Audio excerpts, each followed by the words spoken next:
वही लखनऊ से बड़ी खबर की ओर रुख कर लेते हैं। ब्रजेश पाठक अखिलेश यादव विवाद पर सीएम योगी की पहली प्रतिक्रिया सामने आई है। सोशल मीडिया के एक्स पर एक ट्वीट किया है। सपा से आदर्श आचरण की उपेक्षा करना व्यर्थ है। सीएम योगी ने कहा, सभी समाज अभद्र वक्तव्यों को सहन नहीं करेगा। सीएम ये कहते हुए नजर आए, सपा सोशल मीडिया हैंडल्स की समीक्षा करे, भाषा मर्यादित, संयमित और गरिमापूर्ण हो।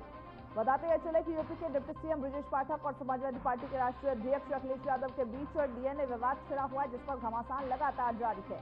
यूपी में डीएनए पर सियासत हो रही है। बीजेपी ने जांच सपा को नोटिस भेजा है कि अगर समाजवादी पार्टी 15 दिन के भीतर माफी नहीं मांगती है तो मानहानि का मुकदमा दायर किया जाएगा। तो वही उत्तर प्रदेश के deputy CM Brajesh Pathak Samajwadi party की सोशल मीडिया पोस्ट से आहत हो गए हैं। उन्होंने सपा अध्यक्ष अखिलेश यादव और पार्टी के मीडिया सेल को नोटिस भेजा। समाजवादी पार्टी के एक्स हैंडल से ब्रजेश पाठक के बारे में कुछ आपत्तिजनक टिप्पणी की गई थी, जिसके बाद ये पूरा मामला सामने आया। वही साथ ही साथ अखिलेश यादव विवाद पर अब सीएम योगी ने भी अपनी प्रतिक्रिया दी है। वही उन्होंने आपत्ति जताई है, जिस पर डिप्टी सीएम ने आपत्ति जताई थी इस पर और कानूनी नोटिस सपा को भेजा था। नोटिस में यह कहा गया था कि इन बयानों के लिए पार्टी के राष्ट्रीय अध्यक्ष और मीडिया सेल प्रभारी माफी मांगे। अखिलेश यादव खुद इस आपत्तिजनक टिप्पणी पर संज्ञान ले चुके हैं। उन्होंने आरोप ये भी स्वीकारे हैं, लेकिन तंज कसा है कि बीजेपी की ओर से ऐसे टिप्पणियां की जाती हैं जिसकी प्रतिक्रिया में ऐसे बयान सामने आते हैं। तो डीएनए विवाद लगातार उत्तर प्रदेश में सियासत को गरमाता हुआ नजर आ रहा है। योगी आदित्यनाथ ने भी, जो कि यूपी के सीएम हैं, उन्होंने ट्वीट किया और कहा कि अखिलेश यादव और सपा से कुछ ऐसे ही अभिलाषा की जा सकती है, ऐसी ही बातों का। और साथ ही साथ क्योंकि बीते दिनों ही आपत्तिजनक डीएनए को लेकर के आपत्तिजनक ट्वीट अखिलेश यादव सपा के जो मीडिया हैंडल्स हैं उनके द्वारा किया गया था। हालांकि सपा अध्यक्ष ने इस पर संज्ञान लिया था और सपा के जो सोशल मीडिया हैंडलर्स हैं उनको ये निर्देश दिया गया कि थोड़ा सोच समझ के लिखें और बोले। लेकिन सवाल यह है कि क्या किसी भी पार्टी का ट्विटर कोई भी सोशल मीडिया अगर हैंडलर है तो ऐसे में क्या कुछ भी वो लिख सकता है? क्या इसकी परमिशन है?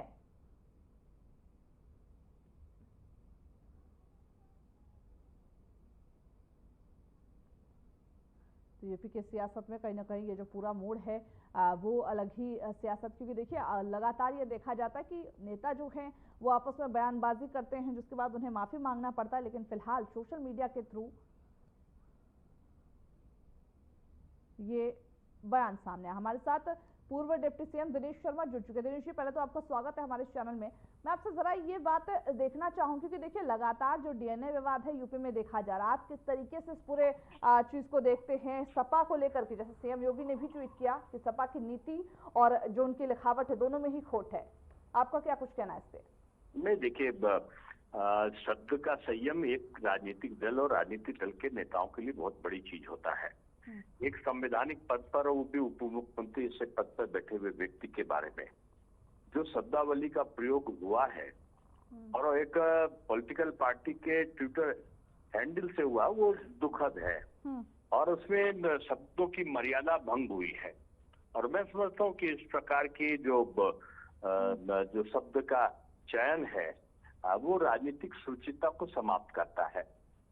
इस बारे में इतना ही मैं कहूंगा कि जो दलों के वरिष्ठ नेता हैं, खासतौर से समाजवादी पार्टी के वरिष्ठ नेतागण हैं, उनको इस पर चिंतन करना चाहिए और एक जो राजनीतिक परिपक्वता है उसको वो कायम रखें कि किसी बड़ा व्यक्ति तो कोई नहीं होता, लेकिन किसी संवैधानिक पद को धारित करने वाले व्यक्ति के बारे में जो भाषा का प्रयोग है वो मैं समझता हूँ कि घोर आपत्तिजनक है और उसे कोई भी जो है उसको आलोचना ही करेगा उसकी।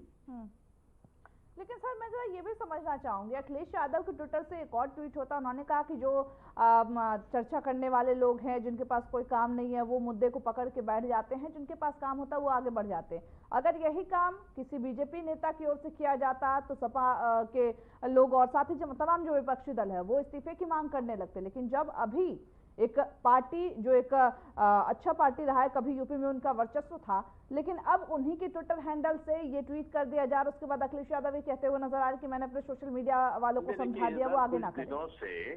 इधर कुछ दिनों से बयानों की झड़ी लगी है जिसमें मर्यादा का उल्लंघन हो रहा है।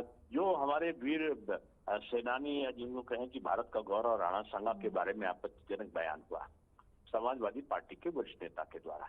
उसके बाद राणा सांगा के अपमान के बाद हिंदू देवी देवताओं के बारे में एक दूसरे सांसद ने मर्यादा भंग करी और अनर्गल प्रलाप जिसको कहते हैं कि अनावश्यक बातों का उल्लेख किया। समाजवादी पार्टी के राष्ट्रीय महासचिव जो मुंबई में महाराष्ट्र में है, उन्होंने अनावश्यक औरंगजेब का विवाद पैदा कर दिया। मेरा इतना ही कहना है कि मुद्दे बहुत सारे हैं। महंगाई मुद्दा हो सकता है, विकास मुद्दा हो सकता है, भारत की एकता, पाकिस्तान की नकारात्मकता हो सकती है। हालांकि यहाँ पर विकास कोई मुद्दा नहीं है उत्तर प्रदेश और भारत में, इसलिए ये उनकी विडंबना हो सकती है। कोई भ्रष्टाचार मुद्दा नहीं है, ये भी उनकी विडंबना हो सकती है। लेकिन भारत की एकता तो मुद्दा बन ही सकता है, उसमें काम करना चाहिए। ये इस प्रकार के बयान देकर एक पॉलिटिकल स्टंट खड़ा करना, इससे मैं समझता हूँ कि विपक्ष को बचना चाहिए। अच्छा सर, मैं आपसे ये भी जरा समझना चाहूंगी, बीजेपी की आगे क्या कुछ स्ट्रेटजी है? क्योंकि देखा जाए तो 15 दिनों का अल्टीमेट तो दिया गया, लेकिन अगर माफी नहीं मांगी जाती उनकी ओर से तो आगे बीजेपी का क्या कुछ रहेगा?